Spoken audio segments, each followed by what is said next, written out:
세상을 바라보는 발칙한 시선, 발칙한 경제입니다. 오늘도 재밌는 경제 이야기 들려드리겠습니다. 안녕하세요. 상식에 반대말은 욕심이라고 생각하는 상식주의자 권순우 기자입니다. 말로만 듣고 본 적은 없지만 우리 곁에 항상 위협이 되는 그런 존재가 있습니다. 바로 해킹인데요. 또 이것을 방어하는 보안의 세계도 우리가 알고 싶지만 접하기 힘든 그런 이야기입니다.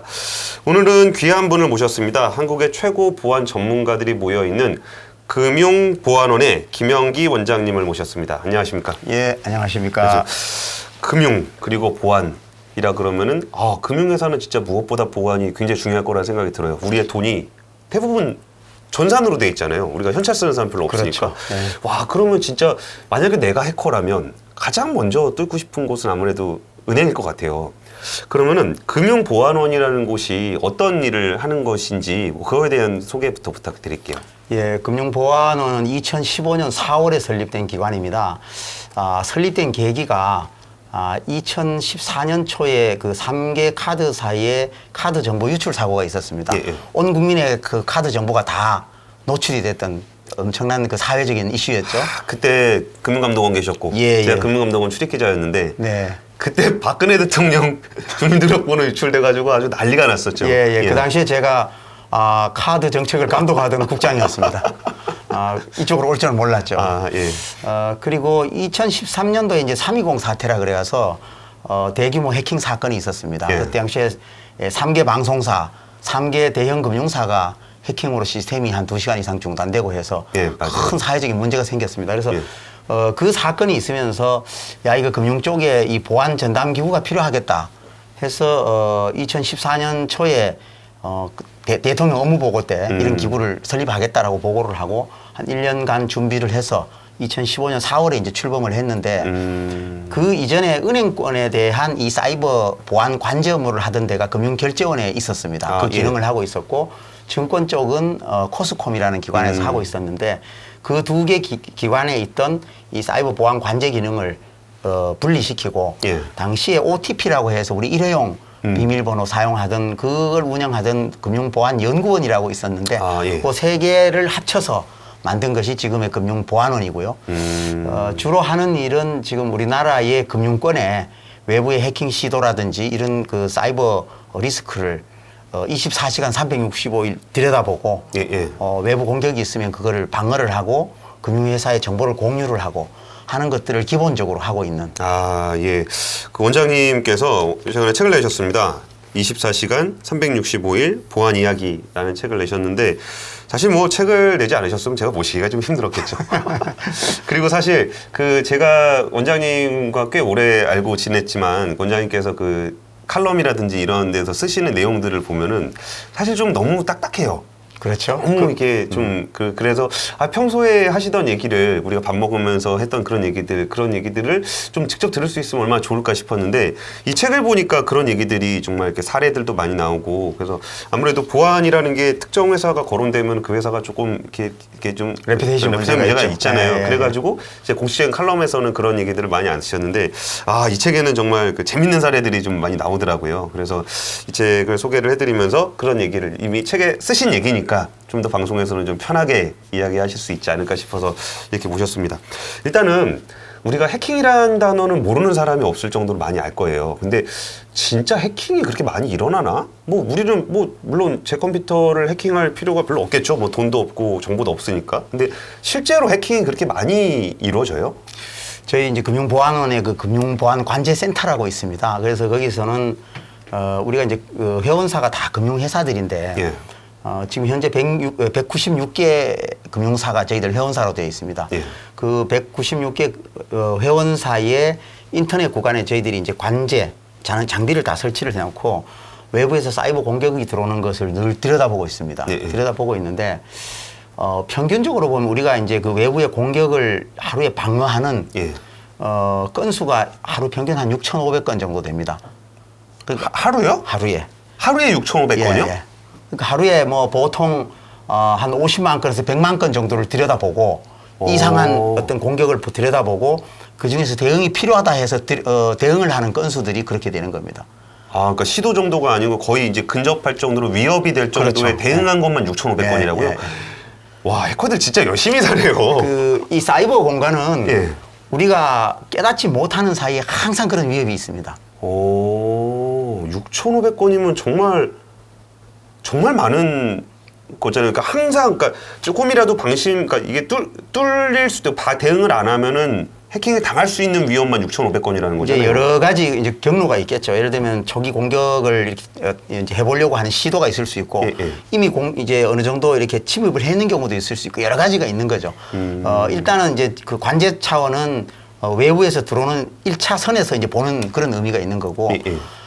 금융회사들도 스스로가 다 이런 관제 활동을 합니다. 그렇겠죠. 예. 그리고 저희들은 이제 전 금융회사를 상대로 그런 어떤 정보들을 보고 저희들이 아무래도 전문 집단이니까 보고 예를 들면 A라는 금융회사에 그런 침해 공격이 있다. 그러면 그걸 파악을 해서 다른 금융회사에도 공격이 올 수 있으니까 빨리 정보를 공유해서 이러이러한 IP들을 막아라. 이러이러한 악성 코드가 있으니까 이런 것들에 대해서는 조치를 해라. 이런 어떤 전파를 하고 뭐 이렇게 하는 게 이제 저희들이 기본적으로 하는 일이고 제가 24, 365는 저희들은 밤낮 없이 일을 합니다. 24시간 365일 쉬지 않고 이 관제센터가 돌아갑니다. 24시간, 52시간 제도는 잘 지키고 계시죠? 네, 당연하죠. 그러면은 이런 해킹을 누가 하는 거예요? 여러 그룹이 있을 수 있죠. 뭐 그냥 심심풀이로 해보는 사람들도 있을 수도 있고.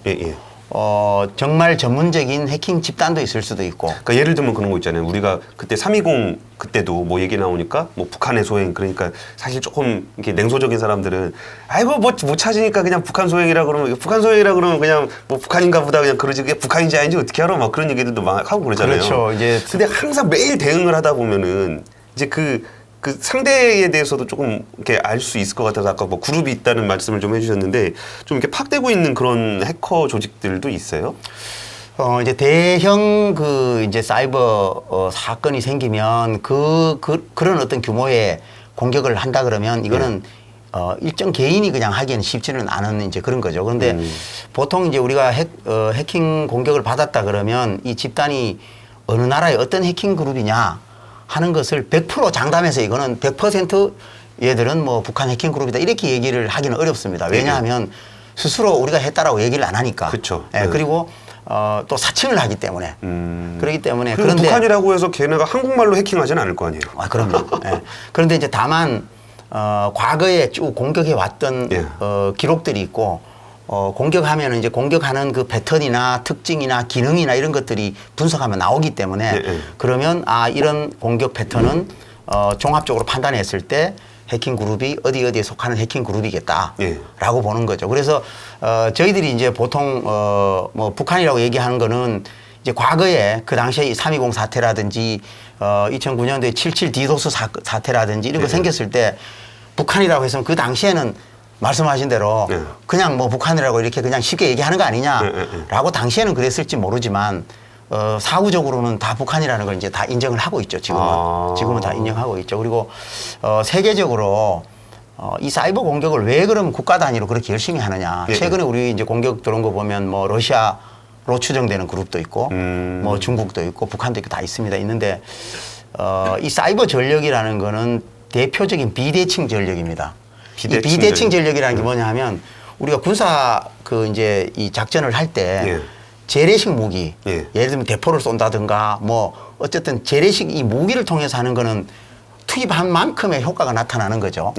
그거는 이제 대칭 전력이라고 얘기를 합니다. 그런데 전력의 열쇠를 한 방에 뒤집을 수 있는 거 그게 비대칭 전력입니다. 예를 들면 핵무기 같은 거죠. 그렇죠. 핵이라든지 대표적인 게 사이버 이런 거죠. 게릴라전 뭐 이런 것들이 이제 비대칭 전력인데 사이버 전력은 대표적인 비대칭 전력입니다. 그래서 이 사이버에는 그 비용을 투자를 적게 하되 최대 효과를 거둘 수 있는 거죠. 그렇죠. 그러면 재래식 무기의 군사력이 약한 국가가 뭔가 강한 나라하고 이 대등하게 경쟁을 하려면 어떤 수단을 쓰면 되겠느냐 했을 때 이제 이런 사이버 전력이라는 것이 부각이 되는 거죠. 근데 이름이 참 이게 뭐 촌스럽기도 하고 북한 해킹 그룹 이름인데 김숙희라는 그룹이 있다고 하던데 뭐 요런 그룹들 뭐 코니 라자루스 뭐 요런 그룹들은 어떤 특징들이 좀 있었던 어떤 사건을 일으켰던 사람들이에요? 이제 북한의 해킹 그룹이 뭐 지금 말씀하신 대로 김숙희 그룹이라든지 라자루스 뭐 여러 가지 이름들이 있습니다. 있는데 요 해킹 그룹에 대한 이름을 명명하는 것은 이 그룹을 처음 찾아낸 사람들이 천문학자가 하늘에 별자리 보고 찾아내고 내 이름 지면 그 별자리가 내 이름이 되듯이 이 해킹 그룹도 그런 그 특성이 있습니다. 제가 김숙희인데요 이러는 게 아니니까. 그렇죠. 그래서 이제 찾아낸 사람들이 그걸 이름을 처음에 네이밍을 하면 그 이름이 되기 때문에 사실은 동일한 해킹 그룹을 부르는 사람에 따라서 여러 이름으로 불립니다. 그래서 어떤 데서는 뭐 예를 들면 라자루스라고 부르지만 어떤 데서는 뭐 APD38이라든지 어떤 데서는 뭐 김숙희 대신에 달룸이라든지 뭐 이런 식의 부르는 사람에 따라서 다른 이름으로 불리기도 합니다. 그러니까 그런데 다만 이제 오랫동안 이 해킹 그룹에 대한 분석을 하다 보면 이러이러한 특징을 가진 그룹은 뭐 예를 들면 김숙희 그룹이다. 또 라자루스 그룹이다. 뭐 안다리엘이다.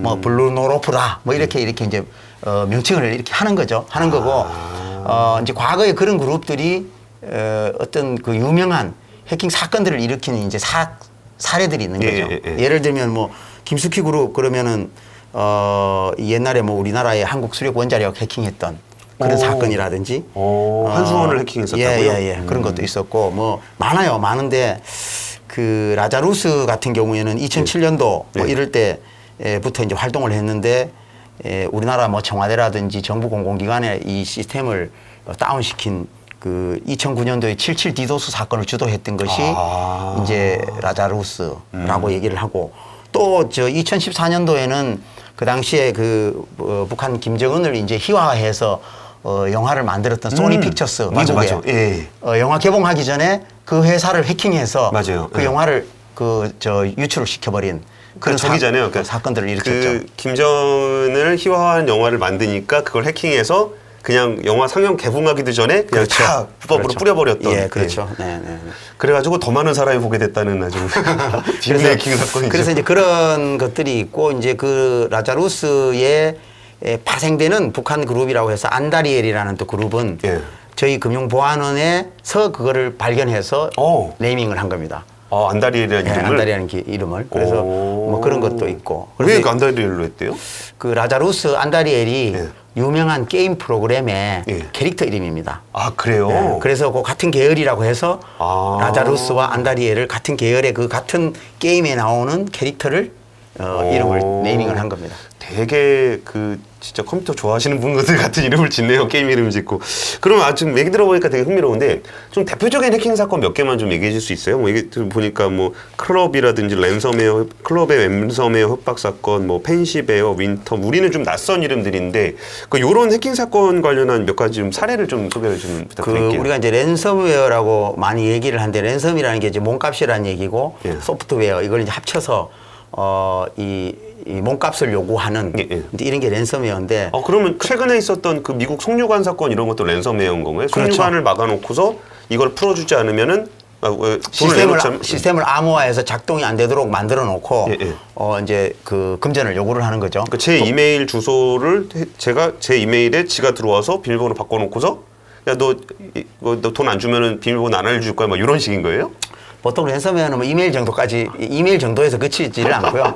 예를 들면 내가 쓰는 컴퓨터를 완전히 파일을 다 암호화시켜서 볼 수 없도록 먹통 상태로 만들어 놓은 다음에 금전을 요구를 하는 거죠. 돈을 주면 내가 이 암호화를 풀어주겠다라고 이제 협박을 하는 거죠. 그게 이제 보통 랜섬웨어 대표적인 유형인데 최근에 이제 우리 해킹 그 사건을 보면 작년도에 이제 우리가 코로나 상황이 진행되면서 작년 상반기에 이제 코로나19 관련해서 악성 메일들을 이제 많이 보냅니다. 우리가 이제 메일을 받으면 뭐 이러이러한 사람들이 솔깃해하는 내용으로 예를 들면 이제 코로나19 상황을 악용해서 마스크 판매를 위장한다든지 뭐 제약회사를 위장한다든지 이런 식으로 사람들이 보면 이거 뭐 열어보게 만드는 이제 이런 것들을 그 해킹 공격하는 데서는 사회공학적 공격이라고 얘기합니다. 사회공학적 공격. 그 사람들의 심리 상태를 이용해서 그게 이제 유인되도록 만드는 이런 거죠. 그래서 저도 이메일 받으면은 택배 왔습니다 이런 거 이렇게 그렇죠. 눌러보고 싶게 만드는 우리 거. 핸드폰에서도 예를 들면 문자 메시지 왔을 때 모르는 URL 있는 것들은 클릭하지 말라고 얘기를 하잖아요. 그래서 솔깃하게 이제 보내니까 모르고 이제 클릭한다든지 하면 클릭하는 순간에 내 컴퓨터나 내 핸드폰이 이 악성 코드에 감염이 되는 겁니다. 그래서 이제 작년 상반기에는 그 코로나19 상황을 악용한 악성 메일 공격이 상당히 많았고요. 그때 저희들이 분석을 해보니까 한 4개 해킹 그룹 정도가 움직인 걸로 저희들은 이제 분석을 했었고, 그 다음에 이제 작년 11월에 국내 모 대기업이 그 랜섬웨어 공격을 받아서 시스템이 중단되고 이제 협박을 받고 있다는 게 언론에 알려지기 시작했습니다. 당시에 돈을 달라고 한 금액이 한 450억 정도 됐었어요. 450억이요? 그래서 그 당시에 그 공격을 했던 이제 그 랜섬웨어는 클롭 랜섬웨어라 그러는데 왜 이름이 클롭이냐 하면은 이 파일이 암호화되면서 확장자가 끝에 이게 점 클롭이라고 딱 이렇게 형성이 되기 때문에 이제 클롭 랜섬웨어라고 얘기를 하는데 저희들이 분석하기로는 그 클롭 랜섬웨어라는 데는 그 클롭 랜섬웨어가 맞다면 러시아 해킹 그룹으로 추정이 됩니다. 러시아의 해킹 그룹 중에 TA505라고 이름하는 이제 해킹 그룹이 있는데 그 TA505라는 해킹 그룹이 이 그 클롭 랜섬웨어를 주로 사용해서 공격을 하는 그룹이기 때문에 그걸 공격했던 게 이제 러시아 해킹 그룹으로 추정이 되고요. 이제 왜 그런 걸 추정이 가능하냐면 이제 돈을 달라고 요구를 했는데 이쪽 기업에서는 우리는 돈 못 주겠다라고 이제 거부를 했죠. 그리고 이제 경찰청에 신고를 하고 수사를 하고 이제 이렇게 됐는데 그렇게 되니까 이제 상대 쪽에서는 협박 메일로 뭐 이렇게 보내다가 그러면 우리가 당신들한테서 탈취한 고객 정보를 우리가 오픈하겠다라고 협박을 한 거죠. 그래서 말을 안 들어주니까 실제로 오픈을 했어요. 실제로 다크웹이라는 음성적인 이 그 웹 시장이 있습니다. 거기에 카드 정보를 10만 건을 처음에 이제 오픈을 했습니다. 오픈을 하고 또 말을 안 듣니까 그 다음에 또 10만 건을 오픈하고 자기들 말로는 200만 건 우리 가지고 있다라고 하더니 작년 11월부터 해서 12월 말까지 10차례에 걸쳐서 100만 건을 다크웹에다 다 공개를 했습니다. 여기서 다크웹이라는 거는 우리가 인터넷 검색해서 들어갈 수 있는 앱이 있고 그걸로 검색할 수 없고 토로라는 특정 브라우저를 이용해서 들어갈 수 있는 다크웹이라는 곳이 있죠.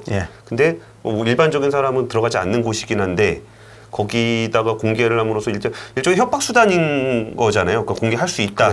근데 그렇다고 해서 진짜 누구나 다 볼 수 있게 공개한 건 아니지만 그래도 다크웹을 통해 공개를 함으로써 굉장히 세게 압박을 했는데 와 그러면은 진짜 어떻게 보면은 되게 그 인질 사건 비슷하게 느껴지기도 해요. 그런 거죠. 그 상대방의 어떤 그런 것들을 그 이제 암호화를 시켜서 시스템을 중단시킨 거를 이제 인질로 해서 돈을 요구를 하는 거죠. 그리고 이 다크웹 말씀을 하셨는데 우리가 이제 보통 웹이라고 하면 컴퓨터와 이 이제 인터넷 간의 연결을 이제 우리가 웹이라고 하는데 그 웹 중에서 우리가 늘 들여다보는 일반적인 사이트들 인터넷 통해 검색하는 이런 사이트가 우리가 표면 웹 서피스 웹이라 해서 전체 웹의 4% 정도밖에 안 됩니다. 저도 이거 되게 놀랍더라고요. 그리고 우리가 기업 내부에 인증된 사용자만이 들어가서 볼 수 있는 여러 그 이 웹 시장을 이거 심층 웹이라 그래서 딥 웹이라 해서 그게 한 90% 정도 됩니다. 그리고 다크 웹이 6% 정도 됩니다. 오히려 그 서피스 웹보다는 더 비중이 큰 거죠. 그래서 이 다크 웹은 아무나 접속을 할 수가 없고 익명성이 전제되고 이러기 때문에 그 안에서 온갖 범죄 정보들이 거래가 되고 그렇게 되는 거죠.